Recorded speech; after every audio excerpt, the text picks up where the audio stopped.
Hello everyone, welcome back to my channel. कैसे हैं आप सब? आई होप आप लोग बहुत अच्छे होंगे और हम सब भी यहाँ ठीक हैं। तो यहाँ मैं कपड़ों को अलग अलग करके रख रही हूँ। जो फोल्डेड कपड़े हैं उन्हें फोल्ड कर रही हूँ और जो आयरन वाले कपड़े हैं उन्हें अलग रख रही हूँ। सर्दियों में हमने देखा होगा कि हमारे कपड़ों पर बहुत ही ज़्यादा रोएँ आ जाते हैं। तो इन रोएँ को हटाने के लिए लिंट रोलर एक अच्छा टूल है जो कि मैं अपने पास ज़रूर रखती हूँ। ब्लैक कपड़े पर तो और भी ज़्यादा ये रोएँ दिखाई देते हैं। तो लिंट रोलर से हम बड़ी आसानी से कपड़ों के सारे रोएँ को साफ़ कर सकते हैं। वैसे तो ये काफ़ी तरीके के आते हैं, इलेक्ट्रिक भी होता है, सेल वाला भी होता है, लेकिन मेरे पास यहाँ स्टिकी पेपर वाला है। ये सबसे बेस्ट है। इसके स्टिकी पेपर पर सारे रोएँ चिपक कर आ जाते हैं और बड़ी इजीली सारे लिंट रिमूव हो जाते हैं। मेरे पास ये हमेशा रहता है और इसको मैं ज़रूर यूज़ करती हूँ और ये बड़ी आसानी से अमेज़ॉन या बिग बास्केट पर मिल जाता है। इसकी प्राइस भी कोई ज़्यादा नहीं है, 150 तक ये बिग बास्केट पर मिल जाता है और कभी कभी डिस्काउंट होता है तो ये हाफ रेट में भी मिल जाता है। इस रोलर में स्टिकी पेपर की लेयर होती हैं।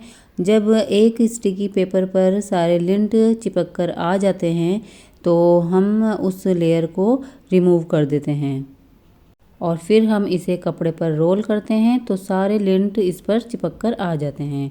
तो ये बेस्ट टूल है इन सब चीज़ों के लिए। मैं तो इसे ज़रूर यूज़ करती हूँ। अगर आप लोग इसे यूज़ करते हैं तो बहुत अच्छी बात है, लेकिन अगर आप यूज़ नहीं करते हैं तो ये ज़रूर एक बार ट्राई करके देखें।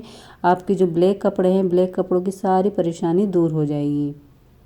इसी तरीके से मैं सभी कपड़ों पर ये रोलर यूज़ कर लेती हूँ, क्योंकि सर्दियों में थोड़े रोएँ ज़्यादा ही आ जाते हैं सभी कपड़ों पर और ब्लैक कपड़ों पर ये रोएँ कुछ ज़्यादा ही दिखते हैं। अगर ब्लैक कपड़ों की हम थोड़ी केयर ना करें तो वो जल्दी ही बेकार हो जाते हैं। ब्लैक कपड़े अगर गलती से हमारे वॉशिंग मशीन में दूसरे कपड़ों के साथ चल जाते हैं तो उन पर रोएँ इतने ज़्यादा आ जाते हैं कि उन्हें वो छुटाना भी मुश्किल हो जाता है। तो ये लिंट रोलर एकदम बेस्ट है उस चीज़ के लिए। तो ब्लैक कपड़े हमारे अब एकदम साफ़ हो जाएंगे। तो ब्लैक कपड़ों को थोड़ी सी ज़्यादा केयर की ज़रूरत होती है। उन्हें हमें वॉशिंग मशीन में अलग से वॉश करना चाहिए और उन्हें लिंट रोलर से क्लीन करके रखना चाहिए ताकि उनका ब्लैक कलर लंबे टाइम तक ऐसा ही बना रहे। तो यहाँ मैंने सभी कपड़ों को उनकी जगह पर रख दिया है।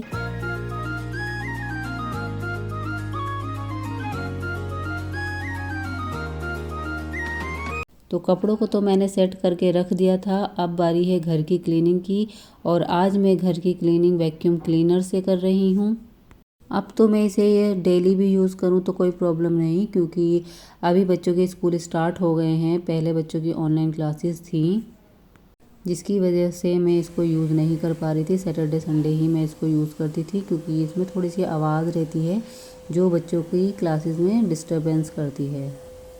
लेकिन अभी तो बच्चों के स्कूल स्टार्ट हो गए हैं तो अब मैं इसको डेली भी यूज़ कर लूँ तो कोई प्रॉब्लम नहीं है। लेकिन मैं इसे एक दिन छोड़कर यूज़ कर लेती हूँ, बीच में 1 डे का गैप ले लेती हूँ और फिर मैं इसे यूज़ करती हूँ। इससे सारे जो घर में रोएँ होते हैं, जैसे अभी मैंने सारे कपड़े क्लीन किए हैं तो उसके भी रोएँ निकल निकल के नीचे आए हैं, तो वो सब ये अंदर अंदर से खींच लेता है। बेड के नीचे से हमारे जैसे हाथ नहीं जाता। और झाड़ू अगर हम यूज़ करते हैं तो जो ये रोएँ होते हैं वो दूर भागते हैं और झाड़ू से। और अगर हम वैक्यूम क्लीनर से क्लीन करेंगे अपना घर तो वो सारे रोएँ खींच के इसके अंदर ही आ जाएंगे। तो ये बेस्ट है कि हम वैक्यूम क्लीनर से जो क्लीन करते हैं सारा डस्ट इसमें खिंचकर अच्छे से आ जाता है। साफ़ घर तो वैसे सभी को अच्छा लगता है, लेकिन सफाई में लगने वाली मेहनत और समय जो लगता है वो सफाई करने वाला ही जानता है। समय और मेहनत बचाने के लिए ये एक अच्छा उपाय है कि हम वैक्यूम क्लीनर से अपने घर की क्लीनिंग करें। जिन लोगों को धूल से एलर्जी होती है उन्हें तो ये ज़्यादा ही यूज़ करने की आदत डालनी चाहिए, क्योंकि इससे धूल चारों तरफ फैलती नहीं है, ये धूल अपनी तरफ खींचता है और इससे हमारे घर में जो धूल होती है वो बहुत कम दिखाई देती है और कम धूल आती है। तो अगर हम इसे एक दिन यूज़ करते हैं तो नेक्स्ट डे आपको खुद लगेगा कि हमारा घर क्लीन है, हमें क्लीनिंग की ज़रूरत ही नहीं है। तो इससे घर के कोने कोने की सफाई बहुत ही आसानी से हो जाती है और अंदर अंदर तक का कूड़ा जो होता है, जो हमें दिखाई भी नहीं देता, वो भी ये खींच लेता है। तो ये मेरा न्यू वैक्यूम क्लीनर है, क्योंकि मेरा पुराना वाला जो वैक्यूम क्लीनर था वो टूट गया था, तो इसलिए मैंने ये न्यू ले लिया। ये dry and wet vacuum cleaner है जो कि कारपेट और फ्लोर का पानी को भी साफ़ करता है। जैसे हमें फ्लोर वॉश करना है तो ये उसका पानी भी क्लीन कर देगा। अगर हमें अपनी कारपेट क्लीन करनी है, कारपेट वॉश करनी है, तो उसका पानी भी ये सोख लेगा। स्लाइडिंग डोर के बीच में जगह होती है, वहाँ कितनी धूल इकट्ठी हो जाती है, तो उसे भी ये बड़ी आसानी से अपनी सक्शन पावर से खींच लेता है। तो इसीलिए घर को अच्छे से क्लीन रखने के लिए वैक्यूम क्लीनर भी बहुत ज़रूरी है। तो बस यहाँ मैंने घर के हर कोने को अच्छे से क्लीन कर दिया था और अब फ्रेश होने के बाद लंच का भी टाइम हो रहा था और बच्चों के आने का भी टाइम हो रहा था, तो इसलिए मैं जल्दी जल्दी भिंडी की सब्ज़ी बना रही हूँ। और भिंडी की सब्ज़ी बनाने के लिए मैंने भिंडियों को छोटा छोटा कट कर लिया था और तेल को गरम करके उसमें थोड़ी सी लाल मिर्च मैंने फ्राई कर ली थी ताकि वो अच्छे से क्रश हो जाएं। इसके बाद इसमें मैंने कटी हुई प्याज डाल दी थी, उसको थोड़ा सा मैंने फ्राई कर लिया था, लेकिन बस इतना ही करा था ताकि इसका कलर चेंज ना हो।